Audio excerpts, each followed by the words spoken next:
Di sebuah desa kecil di pinggiran Blitar, terdapat seorang lelaki bernama Pak Kromo, seorang petani tua yang dikenal pendiam dan hidup sederhana. Selama bertahun-tahun, kehidupannya pas-pasan.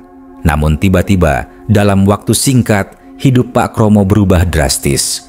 Rumah reyotnya direnovasi menjadi rumah megah bertingkat. Ia membeli mobil baru, dan yang paling mengejutkan, Pak Kromo mengumumkan bahwa ia akan berangkat haji tahun itu juga. Warga desa heboh. Mereka bingung dari mana tiba-tiba Pak Kromo mendapatkan uang sebanyak itu. Beberapa warga menganggap itu berkah, tapi ada juga yang mulai curiga. Terlebih karena sejak perubahan hidupnya, Pak Kromo menjadi lebih tertutup dan jarang terlihat salat berjamaah di masjid. Istrinya pun jarang keluar rumah dan desas-desus mulai menyebar. Katanya, malam-malam dari rumah Pak Kromo sering terdengar suara gamelan Jawa halus, padahal tidak ada hajatan. Pak RT sempat mendatangi rumah Pak Kromo untuk menanyakan sumber rezeki mendadaknya, tapi yang ia temui malah pemandangan ganjil. Di ruang tamu, Pak RT melihat sebuah patung batu besar dengan bentuk menyerupai macan berkepala manusia. Aura dingin menyelimuti ruangan itu, dan mata patung tersebut terasa seperti menatap langsung ke dalam jiwa. "Aku hanya diberi amanah," ujar Pak Kromo sambil menunduk. "Yang penting aku berangkat haji." Pak RT merasa tak enak hati, tapi tidak bisa berbuat apa-apa. Hari keberangkatan tiba. Warga berkumpul melepas Pak Kromo dan istrinya. Tapi beberapa orang melihat keanehan. Bayangan Pak Kromo tak tampak di bawah sinar matahari pagi. Anak kecil yang melihatnya menangis ketakutan. Namun tetap saja, pasangan itu berangkat naik bus ke bandara dengan senyuman di wajah. Namun, sejak kepergian mereka, gangguan demi gangguan terjadi di desa. Pohon beringin di ujung desa tiba-tiba tumbang tanpa angin. Ternak warga banyak yang mati mendadak dengan mata melotot. Salah satu tetangga Pak Kromo ditemukan meninggal dalam kondisi tubuh kaku dengan mulut menganga seperti menjerit ketakutan. 2 minggu kemudian, berita dari Tanah Suci datang. Rombongan haji asal Blitar kembali semua kecuali Pak Kromo dan istrinya. Kata petugas haji, pasangan itu menghilang di malam hari. Tidak ditemukan di hotel, tidak juga terdeteksi di area sekitar Masjidil Haram. Anehnya, dokumen identitas dan koper mereka tertinggal utuh di kamar hotel. Yang lebih mengerikan, saat kamar mereka diperiksa, ditemukan sebuah bekas cakaran besar di dinding dan lantai kamar terdapat lumpur hitam berlendir dengan bau menyengat. Beberapa hari setelah kabar itu, rumah megah milik Pak Kromo terbakar sendiri tanpa sebab.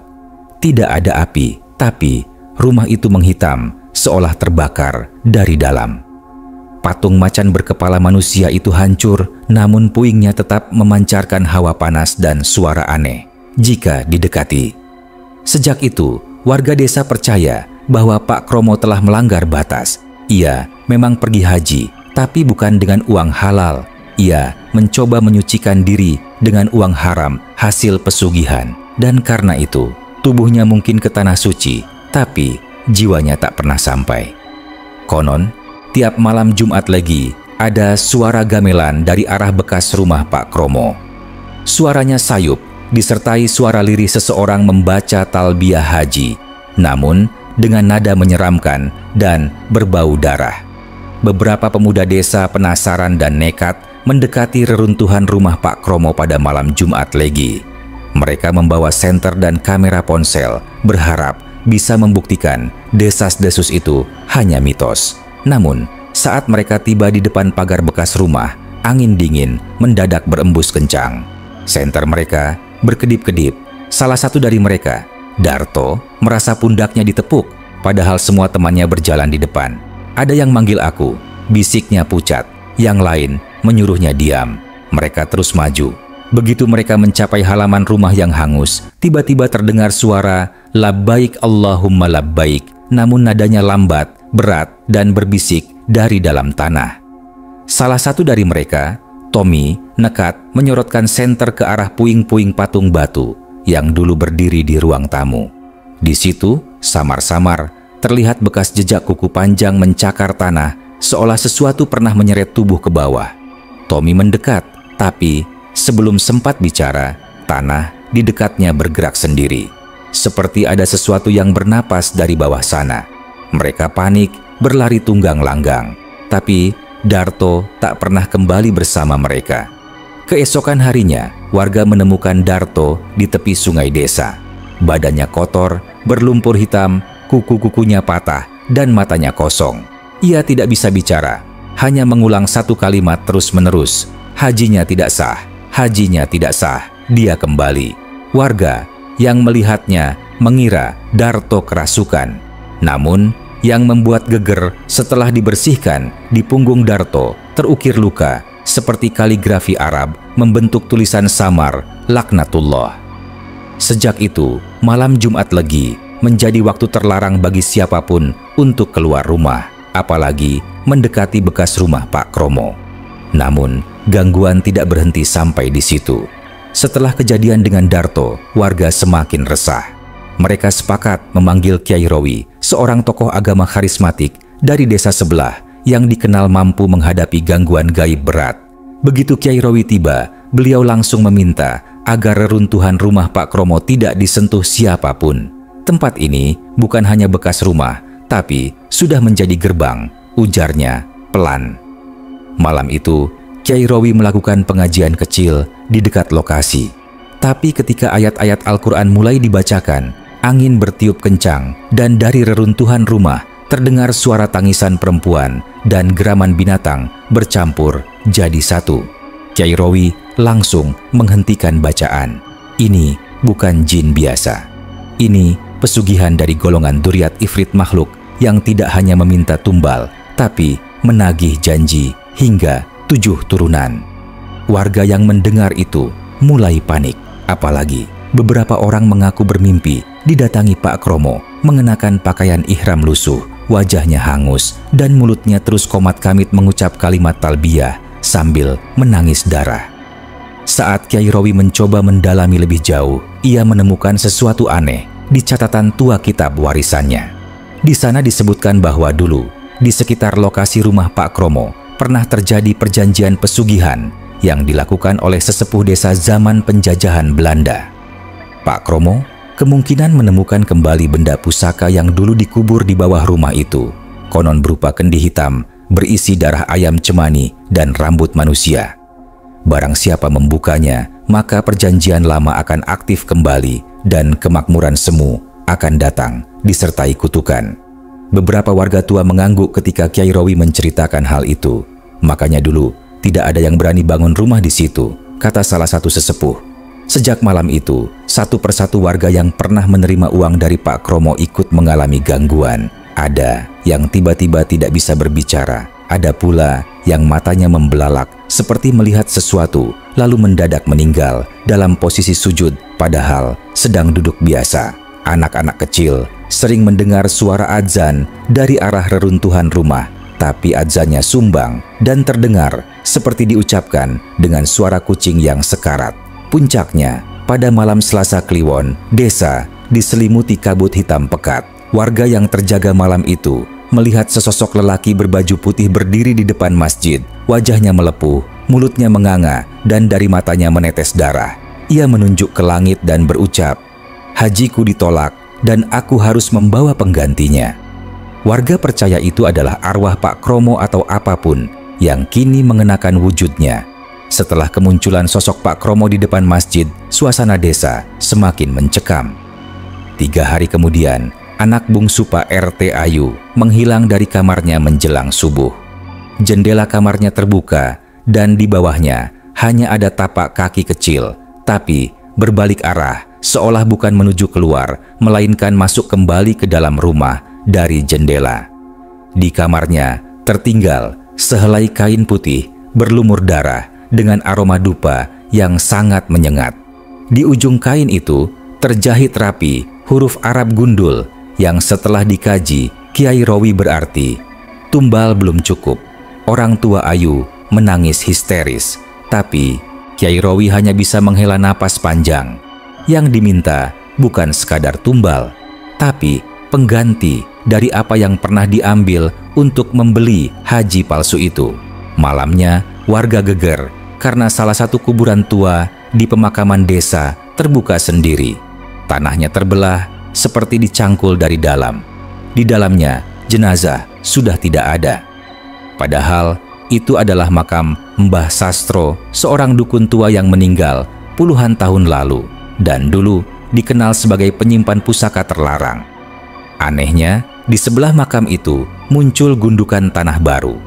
Tapi, saat digali, yang ditemukan bukan jenazah, melainkan kendi hitam yang sama seperti dalam ramalan kitab Kyai Rowi. Kendi itu disegel dengan lilitan rambut manusia dan darah yang sudah mengering membentuk simbol bintang terbalik. Kyai Rowi melarang siapapun menyentuhnya.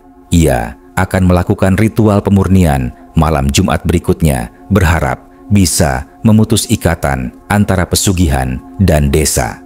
Tapi malam sebelum ritual itu dilaksanakan, kendi itu menghilang. Secara tiba-tiba, Darto yang selama ini hanya bisa meracau mendadak sadar.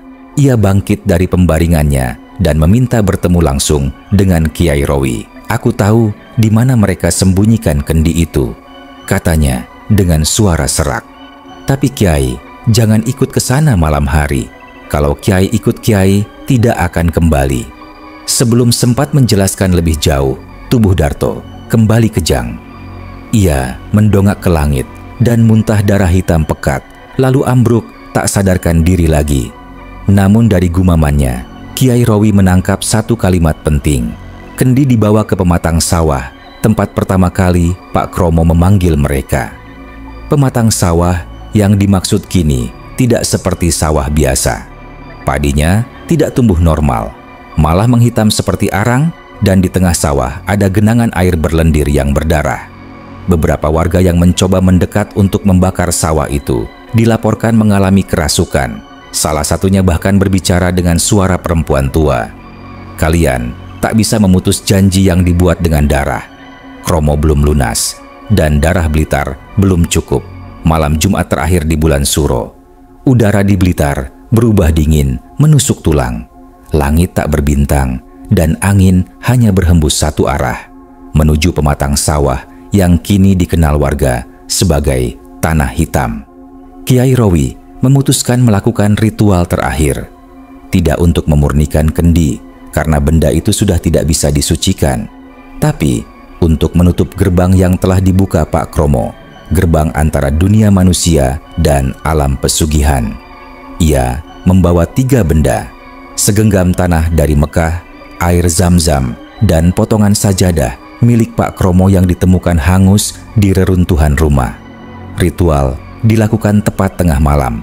Namun, belum selesai ayat-ayat diselesaikan, tanah di sekitar Kyai Rowi retak, dan dari celahnya muncul suara-suara.